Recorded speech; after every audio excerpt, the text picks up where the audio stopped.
What's up, Red Wings fans? Welcome to another edition of the Forecheck, live from Little Caesars Arena. I'm Daniella Bruce, and as always, I'm joined by Ken Kal, Red Wings radio play-by-play announcer. Ken, another day, another hockey game, right? Absolutely, and the Red Wings are in dire need of a win, and hopefully they can get it tonight against the Buffalo Sabres, one of the hottest teams right now in the NHL. And tonight's game will kick off a 3-game homestand. And Ken, we were talking about how the Red Wings really need to take advantage of this homestand after dropping 6 straight. So let's talk about those games a little bit. Haven't been able to create many scoring chances. Well, actually, I shouldn't say that. They have had some chances, especially in the Vancouver game, but they haven't been able to capitalize. What has been the biggest problem in your vision? Well, I think first and foremost is the fact that they're giving up way too many chances, Danielle. And when you give up way too many chances and you're not scoring, that's a bad scenario out there on the ice. Now, if you're scoring goals and you're giving up chances, you can sometimes win some hockey games. But when you're the other way around, it gets very difficult. And if you look at the first 5 or 6 games, the Red Wings are actually outchancing their opposition. In the last 6, they really haven't. So that's one area that they need to improve upon. And again, one of the mantras this year of the Red Wings is to play better defensively and solidly in their own zone. And that's something that has to be done, and that can start tonight against Buffalo Sabres. And before we get to talking more about tonight's game against Buffalo, we have to give a shout out to Justin Ablocator in Ottawa. He hit his 700th career game as a Red Wing, and that's just pretty incredible, actually. He's the 14th amongst Red Wing forwards, so that's great. 700 games, that's a huge accomplishment. Certainly is, and anytime any NHL player plays in the National Hockey League and plays 700 games, that's a milestone right there. Not many players are able to do that. What I like about Justin Abdelkader is that he's a warrior out there on the ice. He gets into the hard parts of the ice and makes things happen, causes chaos in front, and he has that ability to score every now and then, and that should help the Red Wings. But again, you play in your 700th game, you take one off your leg, and now you're not playing in the game tonight. And he's day-to-day, but we'll talk more about the Red Wings injury situation in a little bit. First, let's go down to Carly Johnston. Thanks, Danielle. Carly Johnston here in the locker room after morning skate. Giovanni Smith is making his NHL debut tonight in this game against the Buffalo Sabres. A tall order for the Wings, looking to get back in the winning column tonight. I was pretty excited when I first got the call, and then just ready to play tonight.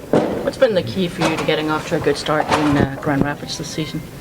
No key, just me playing my game, doing what I was practicing on the summertime, and then keep that going. First of all, I think when Giovanni's been up here, he's played good in the exhibitions. Both I think the last 2 years. And in talking to Ben Simon and Ryan Martin and our scouts, he's been really good down there. And so when we're looking for a potential guy to fill in, we've said this for a few days. Maybe he can come in and help us. He's a net presence guy. He scores the hard type of goals, and he brings physicality, and at times he brings you into the fight a little bit. So I'm excited to give him a shot up, and also a good reward for his play down there. We've got a few injuries on the roster, so we're hoping these young guys can make a big impact on the game tonight. Back to you, Daniela. Thank you, Carly. And Ken, I, for one, am excited to see Giovanni Smith play tonight. He's making his NHL debut, and we got to watch him throughout Prospects Tournament and training camp and through the preseason, and he had been pretty impressive. And from his point of view, he said he was close. He thought he was really close to being NHL ready, so now it seems like he is. He's been around for a while. He was drafted in 2016.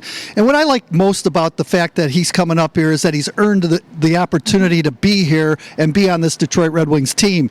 And when you're in Grand Rapids, you have to be the best at your game and in order to come up here with Detroit. And so after the game, I know Jeff Blashill was talking with some of the coaches down in Grand Rapids, and he was asking them, hey, how good has he been playing? And 4 points in 4 hockey games, he's been doing good. He earned a spot, and that's great news for Giovanni Smith. Again, he's a big load out there, causes chaos in front of the net, and I think when you're struggling offensively, Daniela, sometimes you just got to get in those dirty areas, get those second and third opportunities. He's a big body in front and hard to clear away from the front of the net, so maybe a puck will go in. So Giovanni Smith will be up tonight, but the Red Wings are suffering some injuries that we do want to touch on. So we mentioned Justin Ablocator being a day-to-day injury, but you can see the other ones here. We've also got Luke Glendening. It looks like 2 to 4 weeks. Danny DeKeyser, 2 weeks. And Adam Ernie is on IR as of now, but we're not exactly sure when we're looking to see him back in the lineup. Daniela, those are big losses. Yes. Because Luke Glendening has that ability to play against the other team's top players. And the Red Wings, even though they've lost some games in this 6-game skid, they've really shut down the top lines. When you lose a guy like Luke Glendening, that's really tough. That's going to be a really, really big injury for this team. Danny DeKeyser was playing really good back there on the blue line. They're going to miss him as well. But again, it gives other players opportunities to step in and show the team and coaching staff what they can do.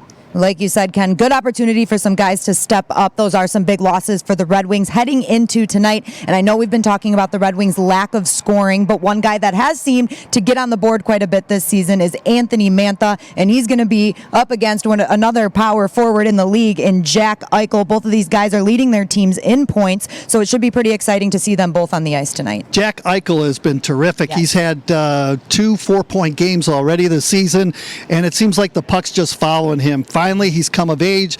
You can see his ice time right there, 21 minutes. He's out there in all different types of situations.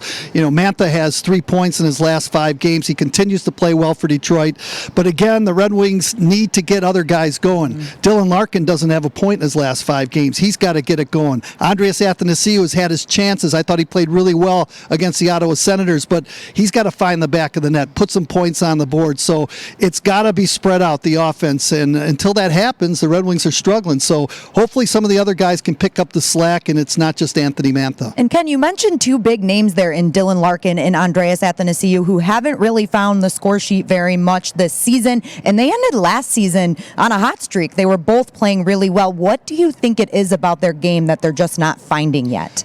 They're trying, and sometimes the puck's just not going in and the puck's not following you. So all you got to do is just continue to work hard. And it's amazing when you keep working hard, good things happen. And once you get that first one, the floodgates usually open. So I'm expecting that from Athanasiou and Dylan Larkin. Athanasiou especially, and that plus-minus number has to go up north. You know, I mean, he's at minus 11, I believe, on the season. So once you start getting some points, that plus-minus will go north, and that'll be good.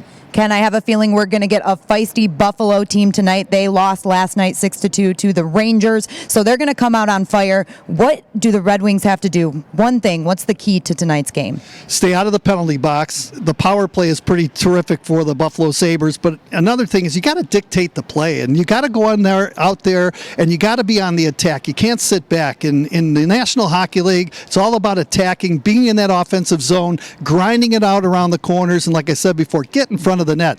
Get your shots on goal. You'll get those dirty goals, those dirty rebounds, and hopefully, you can put the puck in the back of the net. So that's what the Red Wings have to do, and do it all the time, not just once every 3 or 4 shifts. Fans, we hope to see you down here at Little Caesars Arena tonight for the game. Puck drop is at 7:30 p.m., but if you can't make it, you can catch the game on Fox Sports Detroit, or you can tune into 97.1 and listen to your favorite radio broadcaster, Ken Kal. Ken, absolutely. As always, thank you so much for joining me. Hey, the weather's cold. It's freezing down here, but hey, that's great hockey weather. I was just going to say, that makes it for a great, great hockey game, guys. We'll see you later.